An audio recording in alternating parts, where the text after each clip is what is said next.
The year is 1992. The Chicago Bulls win the NBA championship for the second year in a row. Bill Clinton becomes the 42nd president of the United States, and IBM announces the release of a new model of laptop called the Thinkpad. In the process, they sow the seeds of a cult following that continues for nearly 30 years into the future. If you've never heard of a Thinkpad, I want to ask you what it's like having an active social life. Anyway, a Thinkpad is a laptop computer originally designed for working professionals as a device that could stand up to the trials and rigor of the modern work environment. Fun fact, the name Thinkpad comes from IBM's culture, originally introduced by Thomas J. Watson Sr. as Think, which was IBM's slogan back in the 1920s. This eventually continued and then morphed into Thinkpad, as suggested by employee Denny Wainwright. Let's move into the aesthetics and design of the Thinkpad, which has remained very similar throughout the lifetime of the brand, with all models being solid black inside and out. And according to original lead designer Richard Sapper, it's intentionally designed to resemble a Japanese bento lunchbox, which, and I quote, reveals its secrets only when opened. Anyway, when I say that these things can stand up to trials, I really mean it. These things are built like a brick, the laptop equivalent of a Nokia phone. I mean, these things have roll cages, spill-resistant keyboards, and military-grade durability ratings. And the exclamation point I'll put on this is that for many years, ThinkPads were the only laptop certified for use on the International Space Station. I mean, these laptops are space quality for crying out loud. Now, not only are ThinkPads high quality, but they're also fairly cheap on the second-hand market, and you can occasionally pick up a really great deal on one of these. Just for example, I looked on Facebook Marketplace, and you can see some of these going for like as little as 100 New Zealand dollars. Anyway, I mentioned cult following.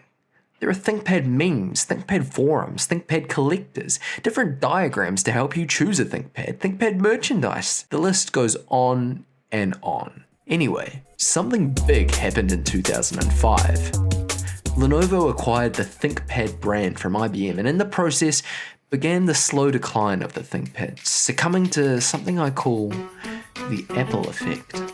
The Apple effect is the process wherein, because of Apple's sustained market dominance, it forced other laptop brands to conform and evolve to certain design standards. Some of these standards included slimming devices, removing ports, and soldering components to the motherboard.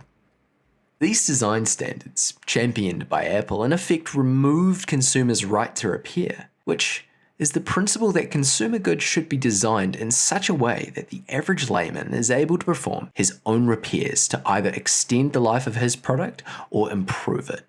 More on this soon. Let's jump ahead 12 years to 2017.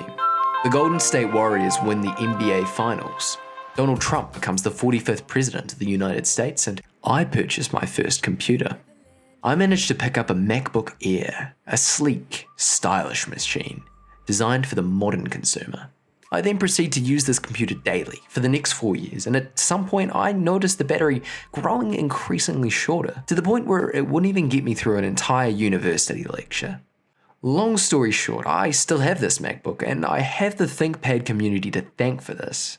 Because without me discovering the community and learning about the right to repair, I would have never Googled how to replace a MacBook battery, and found that replacing a computer's battery is not only entirely possible, but also quite fun and easy to do.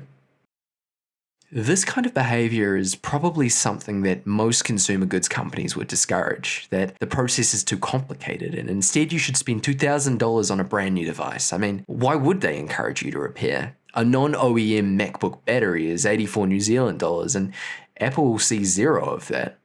On the flip side, why would they sell batteries? It's much more profitable to gouge customers for everything they have. However, in a world of increasing pollution, filled with pointless consumer products, perhaps we should push back on purchasing more and more stuff to impress people we don't like, or to keep up with the Joneses by filling a void we know won't be filled with the next shiny thing. It's from this view that I take a liking to the Thinkpad, a device from a bygone era, one in which businesses competed to make the highest quality, best product, rather than one in which they compete to produce goods for the lowest cost and minimum quality. In summary, older ThinkPads exist as a dim beacon of light in the laptop industry, existing as a yang to Apple's yin.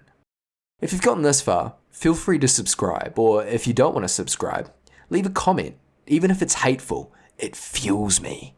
Thanks, and have a good one.